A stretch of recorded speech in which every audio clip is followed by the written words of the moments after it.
prepared yet again. Most of the flour mills were completely out of action. This morning, when he and his team turned up here, they had anxiously inspected all the walls. Having to check every day for overnight disturbance made him depressed, even though everyone who worked in Pompeii routinely endured their work being damaged. At least the townsfolk tenaciously rebuilt. Shockwaves meant a surge in property renovation, which was excellent, although you never knew if what you finished for your customer would survive the next upheaval. An artist who cared could end up having a breakdown. At this point of the job, any flying dust was a nightmare. And what was the point of putting your soul into your work if your efforts might be cracked apart or even brought down? If people liked your style, they would call you back for repairs, but creating a scene for a second time was unsatisfactory. You could get tired of constantly redoing jobs. Artists dream that what they produce will last for generations.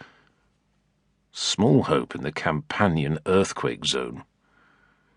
Anyway, when customers had something done twice, even if the fault was unavoidable, there was always a niggle about the extra payment. He hated the stress. So these past 4 days of tectonic agitation had left him restless. The uncertainty had made him surly and unable to paint well. He needed to settle before he started the new panel. As team leader, he did not need to ask anyone's permission. He had moved away from his paints, as if to take a pee or find a bite to eat from his knapsack. In reply to his young daughter's call, he stepped right outside the building.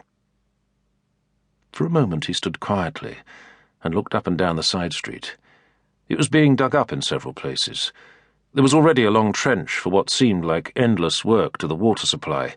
God knows what engineer had thought that up. And now, next to the house, a cesspit had been excavated, its ghastly contents piled up everywhere. That made the third in the side street. Householders would be glad if their indoor toilets stopped smelling, but they were not pleased about the haphazard dung heaps. This was even worse than normal. Pompeii's streets could be foul.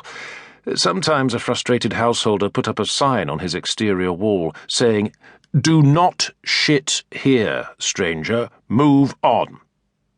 It only gave passers-by ideas, and if it didn't work for individuals, it was hardly going to deter the dead-eyed, cack-handed, bloody-minded workmen who carried out civic contracts. Not when they had mounds of stupendously ponging sludge to store somewhere while they dug a big hole. He stepped around the piles carefully and went in search of his daughter. She wasn't to be seen on the main road, so he turned and cautiously retraced his path. He had to go right to the other end of the side street before he found her, standing stock still at a corner, balanced on a stepping stone. Unlike the more sedate town of Herculaneum, where his wife lived, Pompeii had no proper drainage. The town sloped steeply down to the sea, so when it rained, surface water just dashed along its streets towards the port, carrying every kind of rubbish. The stepping stones were handy, though a magnet to children. One more worry. "What have you seen, Chuck?"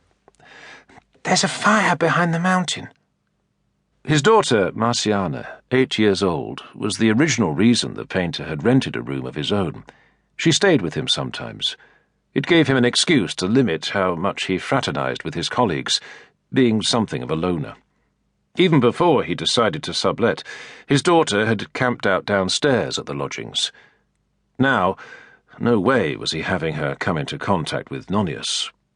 Nonius, with his various unpleasant habits, had no idea Marciana even existed. When he found her outside, the curly-haired little girl was rapt, staring towards the dramatic view of Mount Vesuvius. The tall local mountain, beloved of Bacchus and one-time refuge of Spartacus, the rebel slave, dominated sightlines, elegantly framed by the distant city gates. Lush to its familiar high, craggy summit, packed with prosperous farms and vineyards, Vesuvius was one of many peaks in the area, yet it stood slightly isolated from the rest, with special charm. That must be why it had its own name. 5 miles from the sea, it was always touched by threads of incoming cloud, dreaming in sunlight.